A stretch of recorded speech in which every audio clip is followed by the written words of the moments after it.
নমস্কার বন্ধুরা, আজ পার্শ্ব শিক্ষকদের জন্য এবং সমগ্র শিক্ষার সকল স্টাফদের জন্য দুটি আপডেট উঠে এসছে। একটি সালাম স্যারের আপডেট, যে ভিডিও হয়তো আপনারা অলরেডি আমাদের চ্যানেলে দেখেছেন, খানিকক্ষণ আগেই আপলোড করা আছে। যদি না দেখে থাকেন অবশ্যই সেই ভিডিও দেখতে পারেন।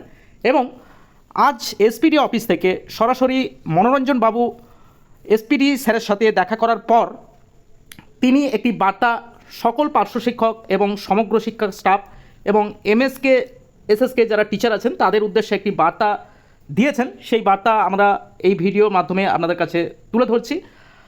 আপনারা অবশ্যই আমাদের চ্যানেলটি সাবস্ক্রাইব করে রাখতে পারেন। পার্শ্ব শিক্ষক এবং সমগ্র শিক্ষা নিয়ে যে কোনো ধরনের আপডেট পেলে সেটি কিন্তু সবার আগে আপনাদের সাথে সেই খবর পৌঁছে যাবে, এমনটাই আশা রাখছি। আপনারা ভিডিওটি দেখুন, যেটি সরাসরি এসপিডি অফিস থেকে মনোরঞ্জন বাবু সবার উদ্দেশ্যে বার্তা দিয়েছেন। এবং ভালো লাগলে ভিডিওটি একটি লাইক দেবেন। ভিডিওটি সকলের উদ্দেশ্যে তুলে ধরলাম। আজকে অতনুদা আসেনি তো, বলবো তাহলে বলে দিই। আজকে আমরা আবার এসপিডি অফিসে এসেছিলাম। এসপিডি অফিসে আমরা আজকে এসেছিলাম। আসার পর স্যারের সঙ্গে যে আলোচনাগুলো হলো, আমরা যেহেতু এখন একটা সমগ্র শিক্ষা মিশন পরিবার হয়েছি এবং এই পরিবারের থেকেই পরিবারের অভিভাবক হিসাবে আমরা মনোরঞ্জন দাকে সমস্ত সংগঠন মেনে নিয়েছে।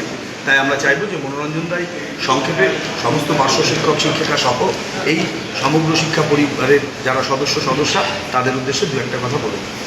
আমি প্রথমেই সমগ্র শিক্ষা মিশনের ৮০,০০০ পরিবারের কর্মীদের কাছে আমি অনুরোধ রাখব যে আলোচনা সঠিকভাবে এগোচ্ছে। আজকেও খুব সদর্থক আলোচনা হয়েছে মাননীয় শুভ্রচক্রবর্তী মহাশয়ের সাথে। সুতরাং আমরা প্রত্যেক সপ্তাহে উনি যে কাজ কতদূর আপডেট হচ্ছে উনি আমাদেরকে পরিষ্কারভাবে ব্যাখ্যা করছেন। বেতন বৃদ্ধির কাজ উনি ওনার সাধ্যমতো চেষ্টা করে যাচ্ছেন। আমাদের নিজেদের স্বার্থে গোপনীয়তা বজায় রাখতেই হচ্ছে।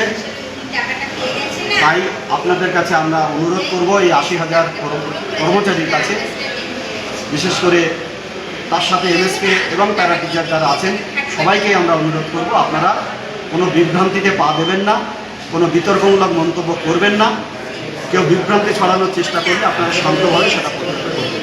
আমরা সমগ্র শিক্ষা মিশন বাঁচাও আন্দোলনের যে যৌথ কমিটি, সেই কমিটি সঠিকভাবে এগোচ্ছে এবং এই কমিটির হাত ধরেই এই ৮০,০০০ পরিবারের আশা ফুটবে।